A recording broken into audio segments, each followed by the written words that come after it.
রফিক ছিল খুব সাধারণ একটা ছেলে। শহরের এক কোণে ভাঙা টিনের ঘরে তার জন্ম।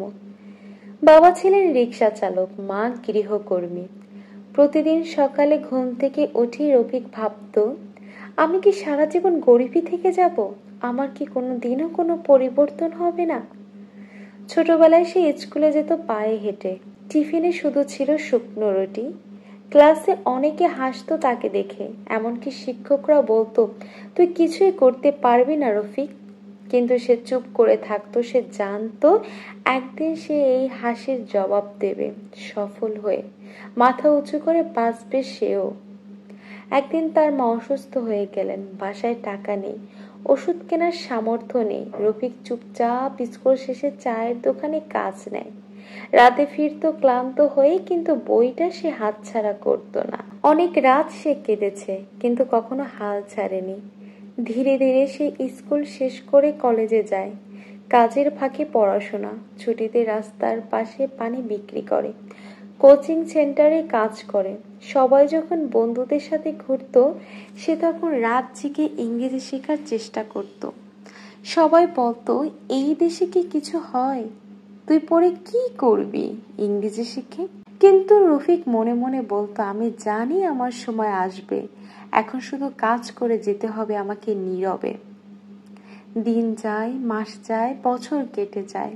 এক সময় সে একটা ছোট স্কলারশিপ ম্যানেজ করে। ঢাকায় গিয়ে ভর্তি হয় এক আইটি ট্রেনিং ইনস্টিটিউটে।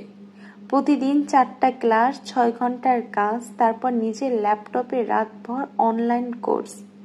ক্লান্ত শরীর, লাল চোখ, কিন্তু একটাও ক্লাস সে মিস করতো না। 1 বছর পর তার প্রথম বিদেশি ক্লায়েন্ট, $50 কাজ।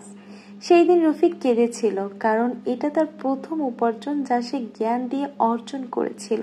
এরপর আর পেছনে ফিরে তাকাতে হয়নি তাকে। সে ফ্রিল্যান্সিং শুরু করলো, নিজের একটা ছোট স্টুডিও খুললো, 5 জনকে চাকরি দিল। আর আজ সেই রফিক যে এক সময় টিনের ঘরে থাকতো, এখন সফল উদ্যোক্তা। 30 জনের টিম চালায়, কত মানুষের সংসার সে চালাচ্ছে। এই গল্পটা শুধু রফিকের না, এটা হাজারো ছেলে মেয়ের, যারা প্রতিদিন লড়াই করছে, গালে সহ্য করছে, অভাবের সাথে যুদ্ধ করছে, কিন্তু হাল ছাড়েনি। তুমি যদি আজ কষ্ট করো, নিজেকে বিশ্বাস করো, নিজের উপর কাজ করো, তাহলে কাল তোমাকেই লোকে বলবে, ভাই একটা সুযোগ দে না। মনে রেখো, সফলতা রাতারাতি আসে না। এটা এক একটা ব্যর্থ, কষ্ট, চোখের জল, না বলা কথার উপরে দাঁড়ানো এক একটা টাওয়ার। আর সেই টাওয়ার তখনই দাঁড়ায় যখন তুমি থামো না, হাল না ছাড়ো, নিজের পথ নিজেই বানাও। তুমি পারবে, তোমার নিজের উপর এই বিশ্বাস রাখতে হবে। শুধু আমি বলবো তোমাদেরকে একটাই কথা, সঠিক পদ্ধতিতে সঠিকভাবে আগাতে হবে। সঠিক গাইডলাইন হয়তোবা পাবে না যখন তুমি অভাবের আচ্ছাদিত থাকবে, যখন তোমার কোনো রকম কোনো খুঁটি দাঁড়াবে না, তখন কিন্তু তুমি সঠিক গাইডলাইন কারো কাছ থেকেই পাবে না। তবে তুমি চেষ্টা করে যাও, একটার পরে একটা চেষ্টা করে যাও, দেখবে একটা না একটা দিন তোমার সঠিক একটা লাইন এসে দাঁড়াবে।